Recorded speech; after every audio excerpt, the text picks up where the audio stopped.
Welcome to the second module on the chapter Plant Kingdom. In this module, we are going to learn about the first division, that is Thallophyta, in which the algae belongs. So let us learn about Thallophyta.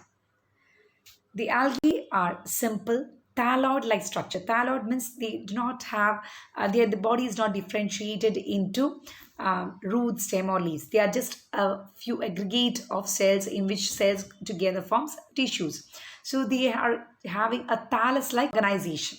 They're having a thallus-like organization and they're autotrophic. That means they can prepare their own food with the help of chlorophyll, and they can be freshwater or marine. They are strictly aquatic and they can be either freshwater or marine, and they occur in all moist environments like stones, soils and wood, and some are living in a mutualistic relationship with other organisms. In the case of lichens, they live in a mutualistic relationship with fungi, and also they live in a mutualistic relationship with animals. For example, the sloth bear. This is the sloth bear, in which we can see on the surface, that is the fur. The fur of the sloth bear is having, it is greenish in appearance. It is due to the presence of certain algae. So algae can be seen in symbiotic relationship with fungi. In the case of lichens, and the case of animals, it is seen on the sloth bear. The form and size of algae is highly variable. It can be either microscopic unicellular forms, that is seen in Chlamydomonas.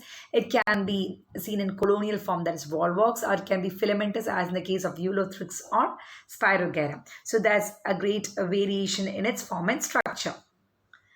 And about the reproduction, it can be either vegetative, asexual or sexual. Vegetative reproduction is by means of fragmentation. In the case of Spirogyra, we have learned of fragmentation, in which the thallus divides in a number of fragments and each fragment develops into a thallus.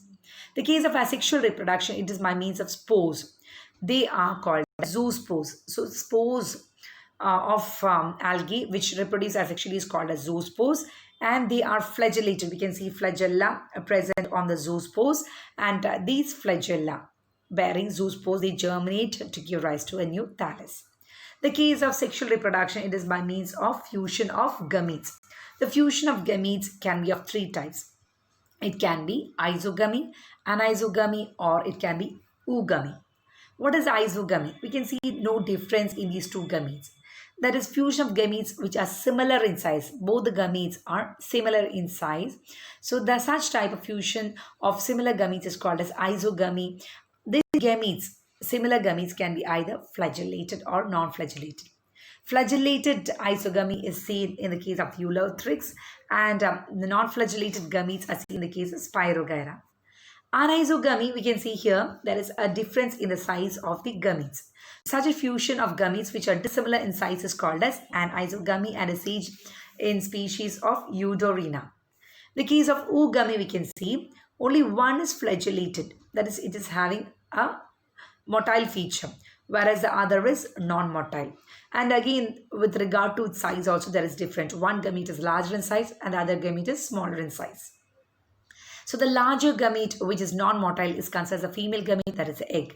And the smaller gamete, which is motile, which is having flagella and smaller in size, is considered as the male gamete. So such a fusion between two gametes which are different in size and also which is different in their motility is considered as oogamy. It is seen in volvox and fucus. So reproduction can be asexual by means of zoospores, can be vegetative by means of fragmentation, can be sexual, which can be isogamy, anisogamy and oogamy. What are the benefits of algae or Thallophyta? Through photosynthesis, they fix half of the total amount of carbon dioxide on Earth, and thus they help to increase the level of dissolved oxygen in the aquatic environment where they are surviving. So they are fixing carbon dioxide. That's the first benefit. Second is they are the primary producers and the basis of food cycles of all the aquatic animals. So they are the first trophic level, that is the primary producers in the aquatic ecosystems. In addition to it, they are a source of food. That is, about 70% of the marine algae are used as food. For example, Porifera, Laminaria, Sargassum, all these are, this is Porifera, Laminaria, Sargassum, all these are marine algae which is acting as a source of food. In addition to it, there is a food product called as agar. Agar is obtained from Gelidium and Gracilaria. You would have heard of agar in the case of when you are preparing jellies or ice creams at home. You would have heard of this agar. And these agar, it is obtained from Gelidium or Gracilaria, and this agar is used to make ice creams and jellies. Okay, they are used to grow microbes, and that is in the case of tissue cultures, and also they are used in producing ice creams or jellies.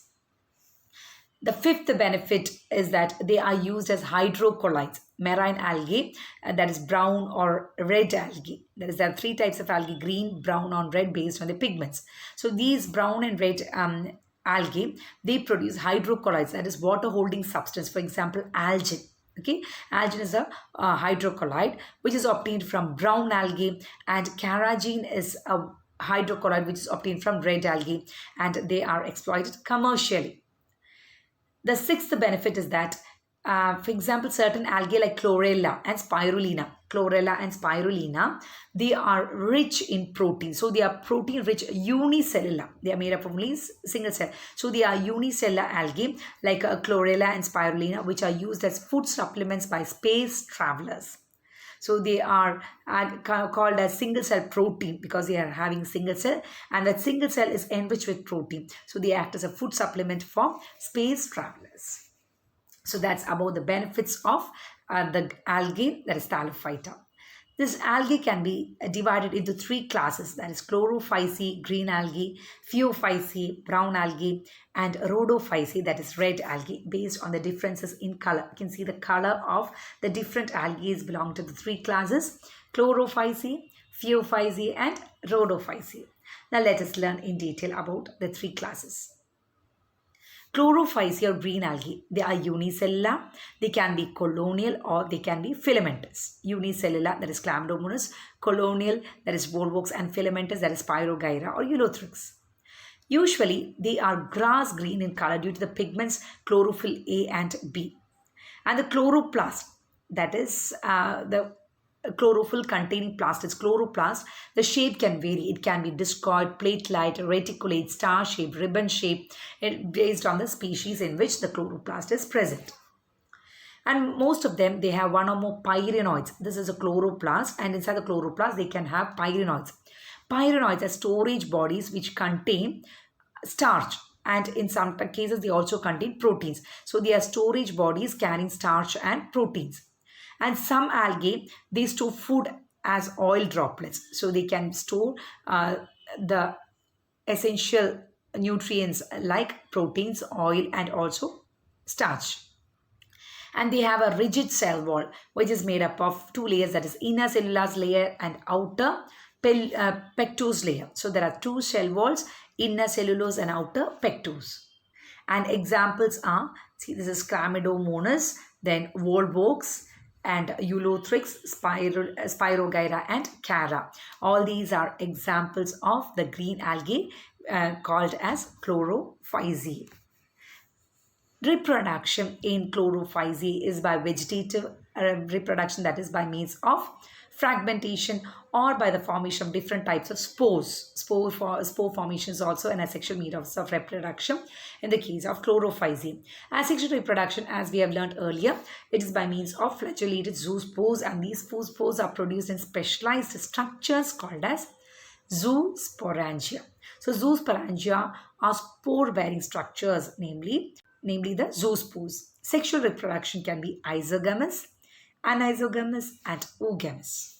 Dear children, in this module, we learned about the general characteristics of the first division, that is Thallophyta or algae. We also learned about the first class, that is Chlorophyceae. Thank you.